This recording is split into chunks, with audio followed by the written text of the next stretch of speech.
God have mercy on your soul.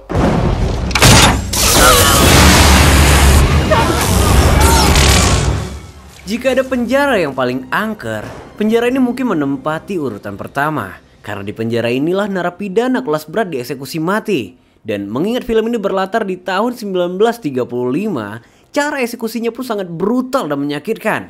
Namun, kedatangan seorang tahanan baru membawa cerita berbeda nih teman-teman. Cerita yang membuat penjara ini lebih dari sekedar tempat eksekusi mati.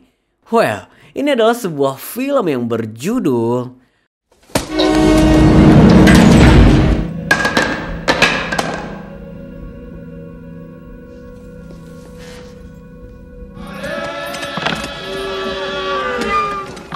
The Green Mile, julukan untuk sebuah penjara di Louisiana, Amerika Serikat. Kerja paksa narapidana masih berlangsung di penjara ini. Semua terlihat normal, hingga sebuah mobil tahanan berlapis baja mengalihkan pandangan. Kedatangan narapidana ini membuat seorang sipir sedikit shock, karena tampaknya kali ini sedikit berbeda. Yes, dia bernama Brutus. Sipir berbadan besar dan paling ditakuti di penjara itu. Mereka semua bertugas di bawah perintah Paul, seorang pimpinan berwibawa yang sangat dihormati. Namun, narapidana baru ini benar-benar membuat Brutus ciut, karena orang ini jauh lebih besar.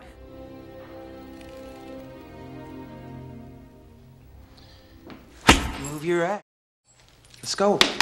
Di sini, fokus sedikit teralihkan pada sipir muda bernama Percy. Sipir arogan yang terkesan seperti nggak menghargai Paul sebagai pimpinannya. Kita akan segera tahu alasannya. Your name is John Coffey. Yes, sir, boss.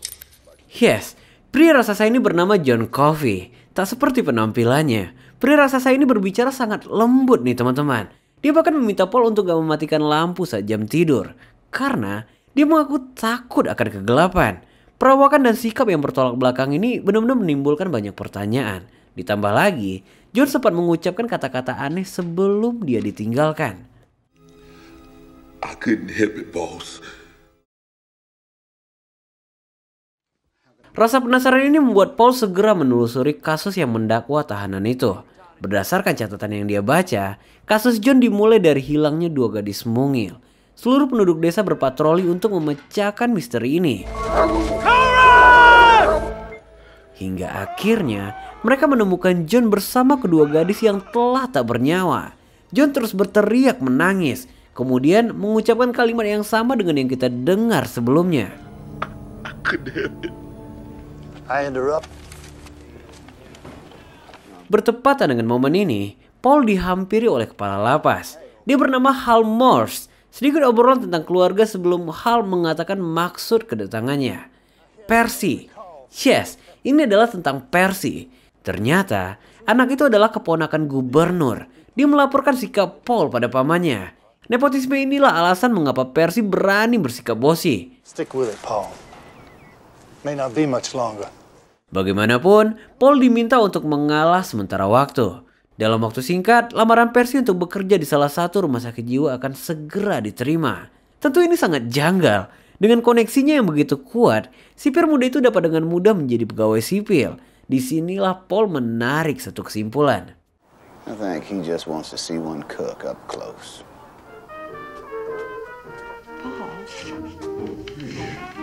Di balik sebuah dinamika yang ada di penjara, Paul juga memiliki kehidupan personal. Dia tinggal bersama istri tercinta. Hanya aja, romantisme mereka sedikit terganggu karena Paul baru aja didiagnosa mengalami infeksi saluran urin. Entah untuk apa kita mengetahui ini, kita pun segera dibawa pada keesokan harinya. Paul? Hey. Di momen ini, kita diberikan sedikit gambaran aktivitas lapas di sela-sela waktu. Kebosanan telah menjadi teman akrab bagi para sipir. Saking bosannya, kemunculan seekor tikus bisa menjadi kegiatan yang menyenangkan. Awalnya mereka hanya berniat bermain dengan tikus itu, hingga timbullah rasa ingin menangkap. Dan itulah yang kini tengah mereka lakukan. Let's go get the damn mouse.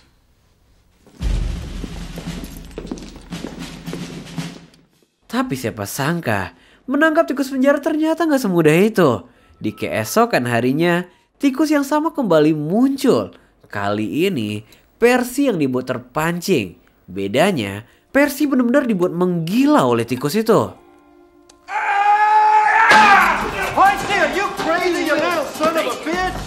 Kehebohan ini segera terdengar oleh Paul dan Brutus. Mereka segera bergegas menuju sel. Kepanikan yang dibuat Percy dinilai sangat fatal. Tahanan bisa tertekan dan orang di bawah tekanan bisa menjadi sangat berbahaya. Namun emosi yang telah memuncak membuat Percy kini juga menantang Paul. Okay, Brutal. Ya, kalau kita notice, Paul dan jajarannya memperlakukan tahanan sangat manusiawi. Kekerasan adalah opsi terakhir bagi mereka. Etika ini tergambar kepada seorang peraga bernama Chud.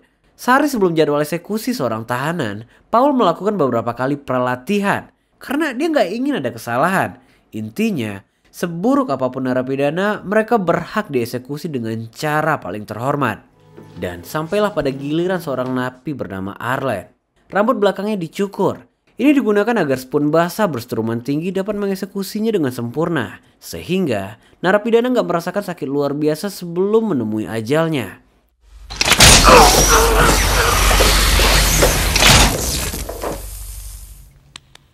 Sesaat setelah eksekusi itu, gesekan antara Paul dan Percy kembali terjadi. Percy menyadari bahwa nggak seorang pun dari mereka yang menyukai keberadaannya. Maka dari itu, dia berjanji akan pindah. Tapi dengan satu hal, dia ingin menggantikan posisi Brutus sebagai eksekutor berikutnya. Ini sesuai prediksi Paul. Secara nggak langsung, ini memperlihatkan sisi psycho yang dimiliki Percy. Kini beberapa saat pun berlalu. Siang itu, di tengah keheningan suasana, suara tikus misterius kembali terdengar nih teman-teman. Kali ini, suara itu berasal dari sel seorang tahanan yang bernama Dale Edward. Tanpa disadari, ternyata Dale telah menjinakkan tikus misterius itu. Tikus itu dia namakan dengan Mr. Jingle. Bahkan ya, dia berhasil mengajarkan tikus itu bermain fetch.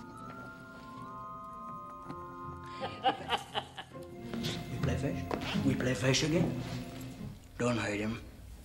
Sesaat setelah itu, Paul dipanggil menemui kepala penjara.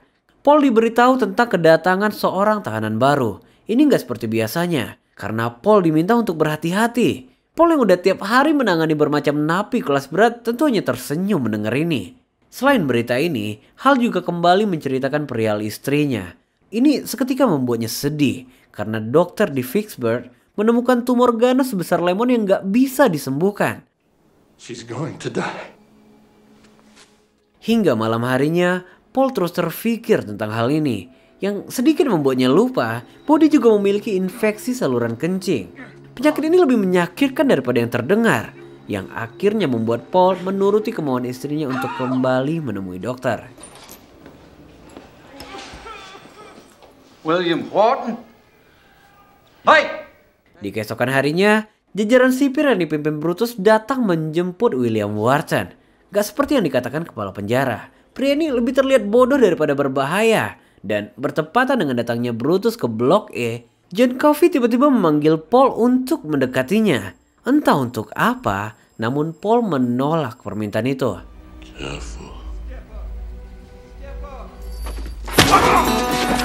Ya, Wharton berhasil mengecoh para sipir dengan ekspresi linglungnya. Dia menjatuhkan 4 orang sipir sekaligus, termasuk Paul. Untungnya, Brutus datang di momen ini. Sesaat setelah kejadian itu, Paul baru merasakan sakit luar biasa akibat pukulan yang dia terima. Pukulan yang mengenai persis di bagian infeksinya. Dan di momen ini, John Coffey kembali memanggilnya. Permintaan ini akhirnya membuat Paul penasaran. Dan tentu, ini sangat berbahaya. Just to help.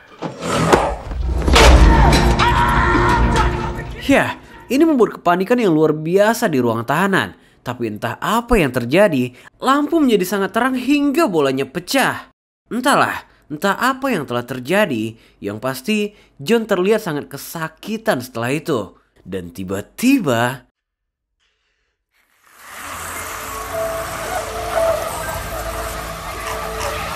John mengeluarkan benda aneh dari mulutnya. Paul yang menyaksikan ini tentu dihujani banyak kebingungan. Sesaat setelah itu, Paul segera menemukan bahwa John baru saja mengangkat infeksi yang dialami. Kini, tanpa penjelasan apapun, Paul segera pulang menemui istrinya. Disinilah, dia akhirnya dapat kembali menunaikan sesuatu yang tertunda sekian lama. Dan ini dia lakukan sampai pagi.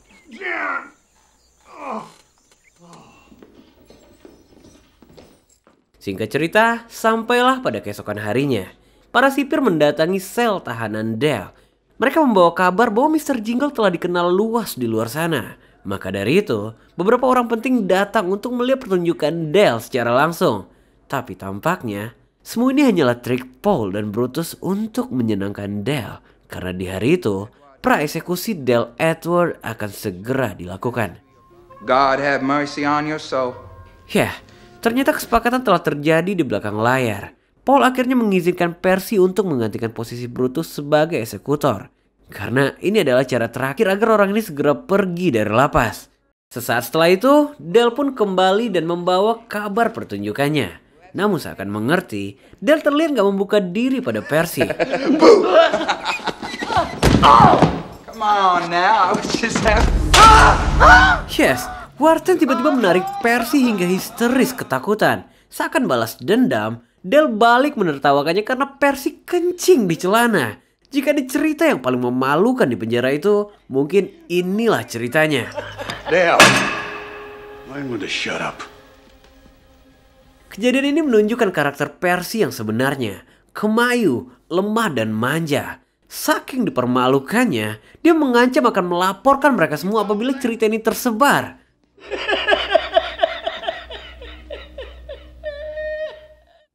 Sehari sebelum eksekusi Dale Edward dilakukan, Paul dan Brutus kembali mendatangi Dale. Dengan cerita terkenalnya Mr. Jingle, maka akan mudah bagi mereka untuk mengambil tikus itu. Mr. Jingle akan menjadi tikus sirkus di Florida dan akan membuat semua orang tertawa. Semua ini tentu hanyalah cerita agar Dale bisa tenang saat eksekusinya. Usaha mereka berhasil sejauh ini sebelum akhirnya... Tentu, ini dianggap sebagai balasan atas tertawaan Dale tempo hari. Namun tiba-tiba, John kembali berbicara dan meminta untuk membawakan tikus itu padanya.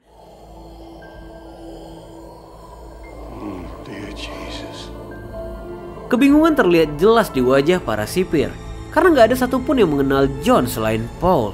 Namun kini, mereka semua menyaksikan mujizat itu. Kemampuan supranatural dari pria besar nan lembut dan lugu.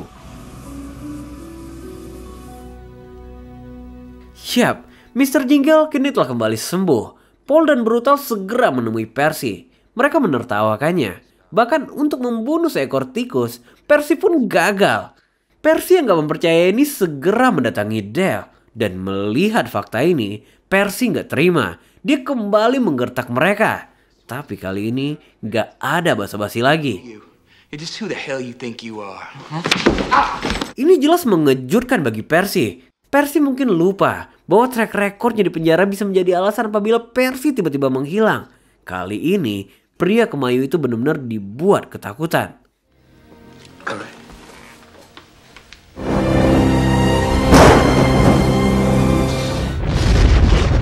Kini, sampailah pada malam eksekusi Dale Edward. Hujan berpetir menghiasi langit di malam itu. Sebelum meninggalkan sel, Dale menyampaikan permohonan terakhirnya. Paul diminta untuk menjaga tikus kesayangannya. Paul gak keberatan, namun selama upacara berlangsung, Mr. Jingle akan dititipkan pada John, dan Ed menyetujui itu. You're a good man, boss. I sure wish I could have met you guys someplace else. Dan kini, eksekusi akan segera dilakukan. Upacara dipimpin oleh Percy, sesuai kesepakatan mereka. Gak bisa dipungkiri, Percy memandangnya dengan wajah penuh dendam. Tahap satu pun kini dijalankan. Roll on one. Sorry for what I do. Dan benar aja, entah apa yang dia pikirkan, Percy dengan sengaja gak membasahi sponge. Ini akan membuat listrik gak mengalir sempurna. Dan kini, pidato penutup pun dia bacakan. God have mercy on your soul. 15 detik sebelum tuas listrik dialirkan, Paul segera menyadari bahwa ada yang gak beres di sini. Sialnya, semua telah terlambat. Roll on two. Bertepatan dengan tahap 2, teriakan mengerikan Dale Edward terdengar ke seluruh sudut penjara. Ini lebih ke penyiksaan daripada eksekusi. John yang merasakan energi ini lost control. Mr. Jingle terlepas dari genggamannya. seakan merasakan kesakitan yang dialami Dale. Asap putih kini perlahan mengaliri tubuh Dale, terpanggang dalam keadaan hidup-hidup. Ini adalah eksekusi terburuk yang pernah terjadi. Tingkah Percy ini benar-benar nggak bisa diterima. Brutus murka, begitupun kepala penjara. Hal meminta penjelasan keras atas semua yang terjadi. Tapi begitu mengetahui bahwa semua ini adalah ulah Percy, dia nggak bisa apa-apa. Lagi pula, Percy berjanji bahwa dia akan segera pindah dan meninggalkan penjara itu. Let's put in transfer request to Briar Ridge tomorrow. Yeah.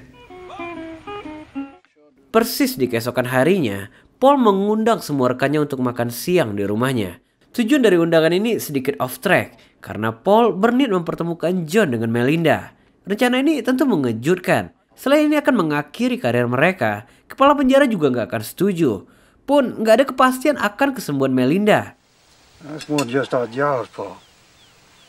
Meski begitu, Paul begitu yakin pada John. Paul telah merencanakan skenario sedemikian rupa. Dan apabila rencana ini gagal, hanya Paul yang akan diberhentikan. Mendengar tekad dan ketulusan ini, membuat mereka akhirnya nggak bisa menolak. So, tell us what you have in mind. Pertama-tama, mereka harus mengeluarkan John tanpa sepengetahuan Wharton. Dengan sedikit trik, mereka berhasil menjebaknya. Minuman itu membuat Wharton tertidur hanya dalam hitungan detik. Kini tersisa satu pengganggu terakhir. Mengatasnamakan hukuman atas eksekusi Ed, Percy diseret paksa ke ruangan isolasi. Oh, no, people. Big people. No, you can't do this. Kini, saatnya mengeluarkan John. Anehnya, pria raksasa ini menyambut mereka seakan mengetahui seluruh rencananya. Tapi selangkah sebelum meninggalkan sel, Wharton tiba-tiba sadar dan menarik John. Scene di sini lumayan intens, karena melalui sentuhan ini, John dapat melihat kekejaman Wharton di masa lalu. Kita belum dikasih tahu visualnya, tapi kita akan segera mengetahuinya.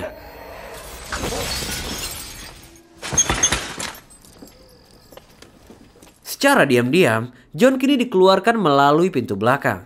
Aktivitas ini dilakukan secara low-key dan hati-hati. Bahkan mereka harus menyembunyikan mobil di tengah hutan belantara. Singkat cerita, sampailah mereka di kediaman Hal. Kedatangan mereka nggak disambut baik. Selain masuk tanpa izin, Hal juga melihat John Coffey sebagai ancaman. Paul terus mencoba meyakinkan semua adalah rencananya dan John hanya ingin membantu di sini. Kini, John perlahan berjalan menuju Melinda. Seakan-akan dia mengetahui apa yang gak diketahui manusia normal. Kemunculannya pun sontak membuat Melinda tenang. John Coffey, ma'am. Like to drink. Ya, Hal mungkin skeptis awalnya. Namun berbeda setelah menyaksikan keajaiban di luar nalar ini. Dalam beberapa detik, kelistrikan malfunction. Rumah bergetar hebat.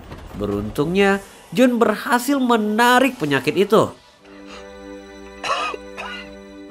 Tapi anehnya, John gak memuntahkan virus itu. Sebaliknya Melinda seperti baru terbangun dari tidur panjangnya. Wajahnya kembali cerah. Namun tak gimana bisa, wanita itu seperti telah mengenal John. Dia mengaku bertemu John di mimpinya.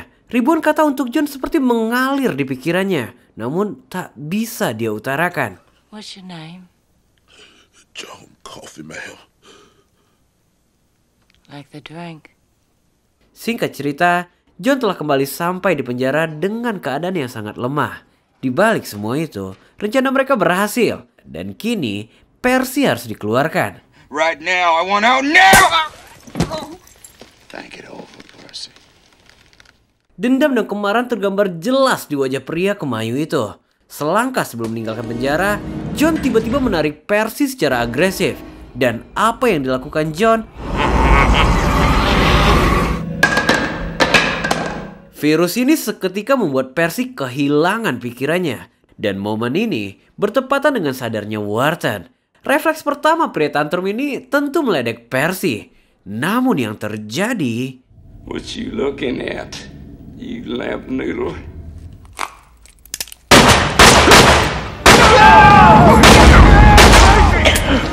Yes, Siapa sangka Percy menghabisi nyawa psikopat itu dan kemudian memuntahkan semua virus yang ditularkan John. Paul mengetahui persis bahwa semua ini adalah cara John Coffey menghukum mereka.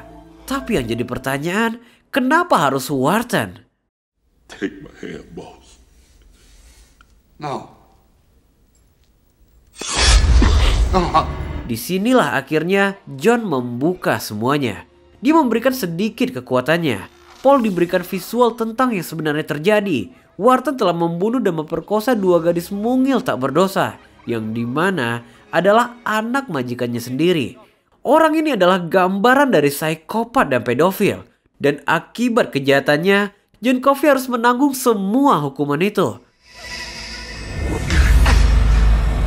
That's the way it is every day. Percy Wetmore. Sesuai harapannya, Percy kini berakhir di rumah sakit jiwa tempat di mana dia melamar kerja. Mental dan pikirannya rusak setelah hukuman yang diberikan John. Dan seperti inilah Percy hingga akhir hayatnya.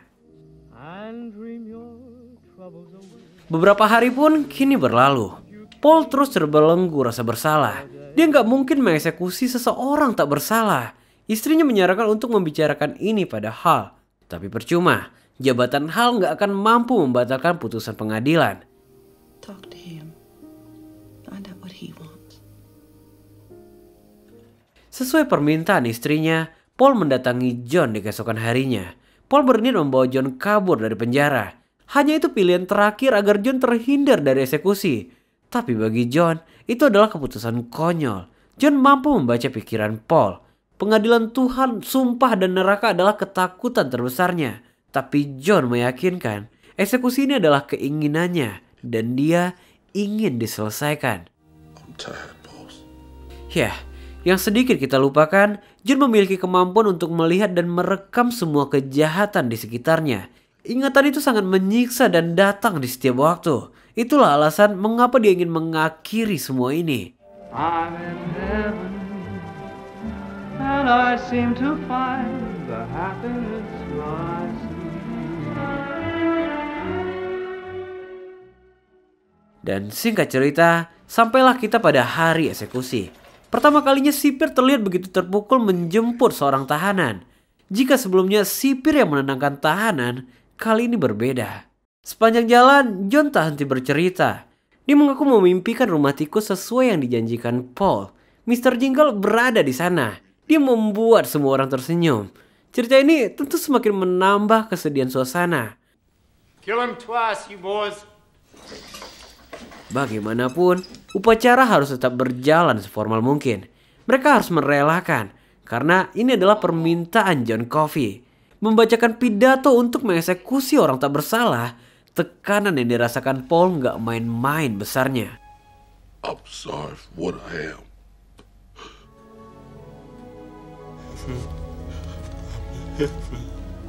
May God have mercy on your soul. Pidato terakhir pun kini telah dibacakan. Namun Paul nggak kunjung memberikan perintah tahap kedua. Brutus pun akhirnya mendatanginya. Dengan wajah berlinang air mata, Paul mendatangi John. Dia menjulurkan tangannya, seperti yang dilakukan John saat awal pertemuan mereka. Dan kini, perintah eksekusi pun dibacakan. Gak seorang pun dari sipir yang sanggup menahan kesedihan mereka. Menyaksikan eksekusi seorang mukjizat Tuhan. Itulah yang tengah mereka lakukan.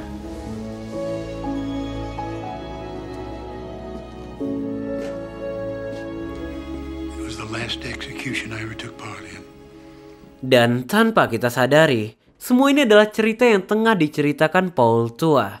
60 tahun sudah berlalu. Eksekusi John menjadi hari terakhir Paul di penjara itu. Begitupun Brutus. Mereka pindah ke penjara anak-anak hingga akhir karir mereka. I don't imagine you lie to me, Paul. Cerita yang terlalu indah ini tentu sulit dipercaya. Maka dari itu, Paul berniat mengajak temannya untuk menunjukkan satu keajaiban. Di sebuah gubuk tua atas bukit, di sanalah Paul menepati janjinya. There. Wake up. Ya, Mr. Jingle berada di sana. tikus misterius itu masih hidup hingga hari ini. Genggaman John Coffey kala eksekusi Dale secara nggak sengaja memberikan kekuatan pada tikus itu. Kini, Mr. Jingle telah terlihat tua, terlalu lemah untuk bisa kembali bermain fetch. This isn't exactly the Mouseville we had in mind, is it? Dan yang sedikit kita lupa, Paul juga mendapatkan kekuatan dari John Coffey. Karena saat ini, Paul telah berumur 108 tahun. He infected you with life? Bagi sebagian orang, kekuatan ini adalah kutukan. Paul harus menyaksikan kematian orang-orang terkasih, termasuk Brutus dan rekan lainnya. Tapi bagi Paul, ini adalah sebuah kekuatan alam yang telah ditakdirkan. Dianggap sebagai kutukan karena telah membiarkan seorang keajaiban Tuhan terbunuh. Kini, Paul hanya bisa menunggu hingga Tuhan menjemput ajalnya. Sebuah kematian yang telah lama dia harapkan.